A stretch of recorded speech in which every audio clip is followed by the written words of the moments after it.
Prisutni, dame i gospoda, čest mi je da ve pozdravам na ova važna konferencija organizirana od Народната банка на Република Северна Македонија и од Комитетот за преобразување на Бретон Вудс. Во 1958 година, пред 65 години, познатиот британски филозоф Исаија Берлин го одржа своето инаугуративно предавање на Оксфордскиот универзитет за двата концепта на слободата. Фокусирајќи се на тензијата меѓу слободата и еднаквоста, околу кои се водел и клучниот идеолошки конфликт во текот на студената војна, Берлин забележал дека поголема економска слобода може да води кон помала еднаквост и обратно. Од ова логично се наметнува прашањето каков треба да биде поредокот што ќе ја гарантира слободата без да ја дебалансира еднаквоста. Ова прашање е особено актуелно во кризни периоди, кога одново се соочуваме со дилемата како да обезбедиме економски раст, што би бил долгорочен, одржлив и еднакво достапен за што поширок круг на луѓе. Ова е и причината зашто една територијално мала држава како Северна Македонија посветува внимание на прашањето за глобалната финансиска архитектура во услови на геополитичка и геоекономска фрагментација. Ефектите од здравствената, енергетската, економската, социјалната и безбедносната криза конвергираа во поликриза, која ги покачи цените на енергенсите и на прехранбените производи, го забави економскиот раст, ја забрза инфлацијата, ги зголеми животните трошоци и го стесни просторот за поддршка на економијата. Како мала, отворена и увозно зависна економија, ние диспропорционално ги чувствуваме ефектите од овие глобални потреси.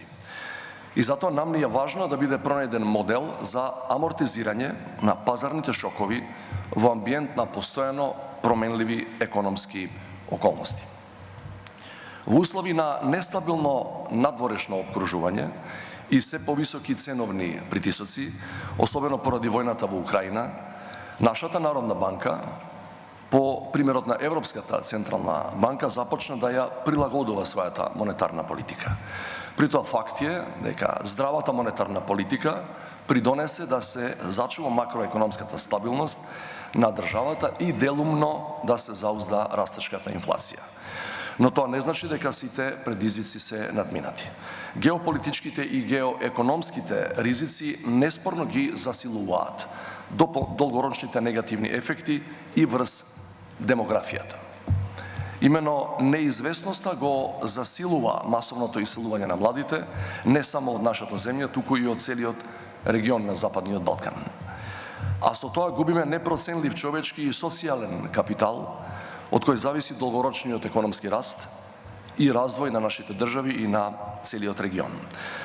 За да го спречиме одливот на квалификувана работна сила, неопходно е да се навратиме на дилемата на Исаија Берлин и да се обидеме да ги направиме нашите економски системи податливи и за развој на економската слобода и за еднаквоста на можностите.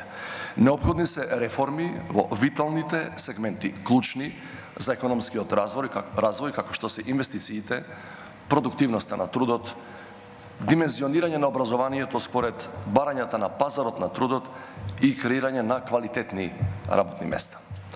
Верувам дека тоа најдобро можеме да го постигнеме преку засилени реформи и забрзана интеграција во Европската Унија.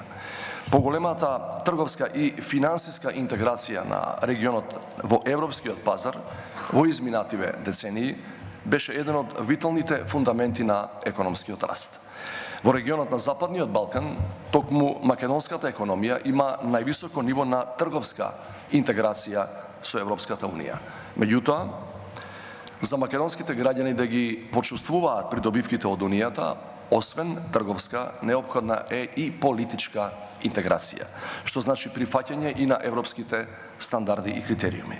Затоа нам и на земјите од регионот, повеќе од кога било порано, ни е неопходно на тамошно зајакнување a ne namaluvanje na vrskite so razvijenite ekonomiji. Dozvolite mi na krajot, da go iskažem moje to uveruvanje, дека ova konferencija je možnost da se даде stručno, автентично, меѓу останатото и регионално видување за овие прашања и дилеми.